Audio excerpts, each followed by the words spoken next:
हितोपदेश में हम वृद्ध व्याघ्र और लोभी पथिक की कथा को पढ़ रहे हैं। इससे पहले हमने कुछ प्रश्नों को हल किया था। अब आज आगे इसका अध्ययन प्रारंभ कर रहे हैं हम। इससे पहले हमने जिन श्लोकों को पढ़ा था उसमें धर्म के अष्टविध मार्ग बताए गए थे और सत्पुरुष का लक्षण बताया गया था कि वो किस प्रकार का होता है। उसी क्रम में आज हम आगे कुछ और श्लोक पढ़ेंगे। और पहला श्लोक है आज का, मात्रवत परदारेषु परद्रव्येषु लोष्टवत आत्मवत सर्वभूतेषु यह पश्यति सह पंडितः।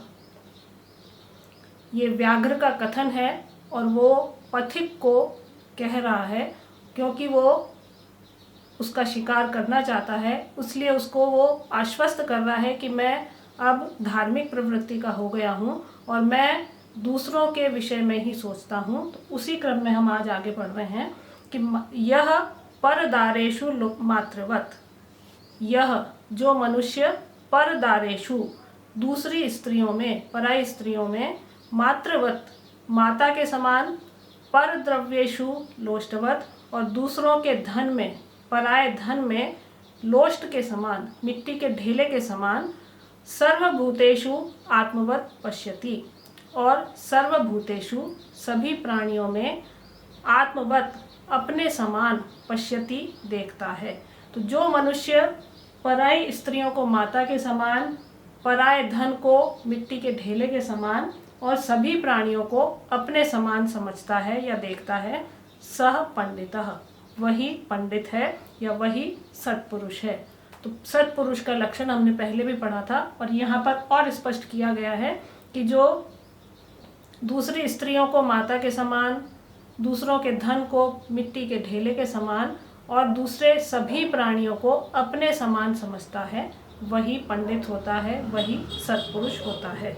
तो पंडित अथवा जो विद्वान है उसका यहाँ पर लक्षण बताया गया है शास्त्रों के अनुसार।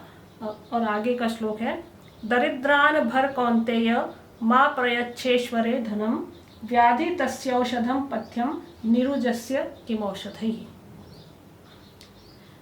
दरिद्रान भर, दरिद्रान जो दरिद्र हैं, गरीब हैं, उनको भर, उनका पोषण करो, उनका पालन करो।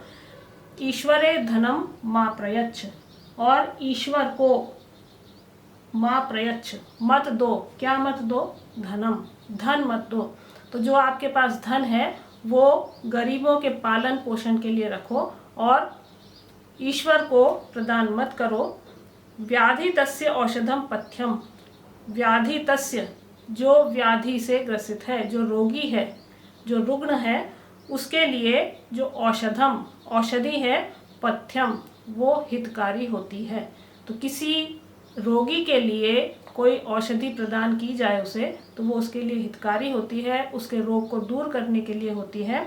निरुजस्य औषधैः किम, लेकिन निरुजस्य जो निरोगी है, जिसे कोई रोग नहीं है, उसे औषधैः किम, उसे औषधि देने से क्या लाभ। तो जो स्वयं समर्थ है उसे कुछ देने से कोई लाभ नहीं है। जो धन है वो दरिद्रों को प्रदान करो या दरिद्रों का उससे पोषण करो। ईश्वर स्वयं समर्थ है, इसलिए उसे धन देने से कोई लाभ नहीं है। और उसको किसके माध्यम से समझाया गया है कि जो व्याधि से ग्रसित है, जो रोगी है, उसको यदि औषधि प्रदान की जाए तो वो उसके लिए हितकारी होती है। लेकिन जो निरुजस्य, जो निरोगी है, जिसे किसी प्रकार का कोई रोग नहीं है, उसे यदि औषधि प्रदान की जाए तो उससे कोई लाभ नहीं है, न उसके किसी काम की है, न उसका कोई रोग है, तो वो औषधि भी कुछ काम नहीं करेगी। तो यहाँ व्याघ्र उस पथिक को अपने जाल में फंसाने के लिए इस तरह की बातें कर रहा है। तो जिससे किसी प्रकार के प्रत्युपकार की आशा ना हो, ऐसे किसी प्राणी को, ऐसे किसी मनुष्य को यदि दान दिया जाता है तो उस दान को शास्त्रों में सात्विक दान कहा गया है। तो दान ऐसे को दिया जाए जो उसके लिए पात्र हो, जिसकी उसे आवश्यकता हो, उसे यदि दिया जाता है और बदले में उससे कोई आशा न की जाए, ऐसा ही दान सात्विक दान कहा जाता है।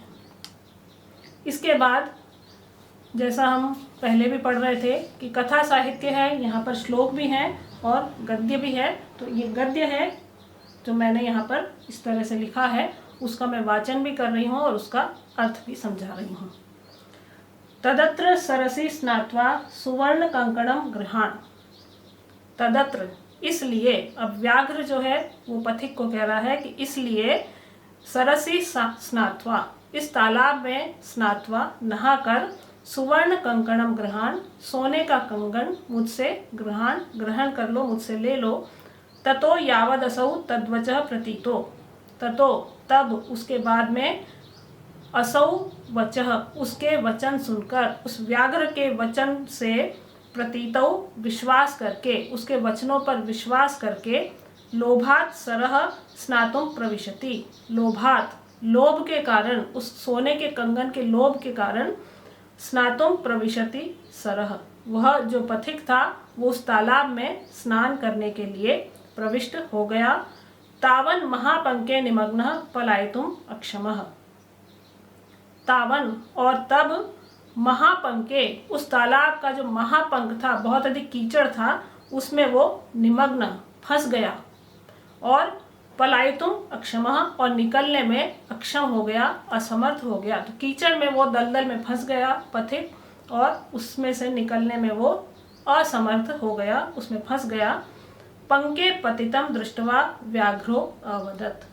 पंके पतितम, पंक में गिरा हुआ, कीचड़ में गिरे हुए उस पथिक को दृष्टवा देखकर, व्याघ्रो अवदत् व्याघ्र ने कहा, अहह महापंके पतितो असि, अरे तुम तो इस महान कीचड़ में, बहुत अधिक कीचड़ में, पतितो असि गिर गए हो, फंस गए हो।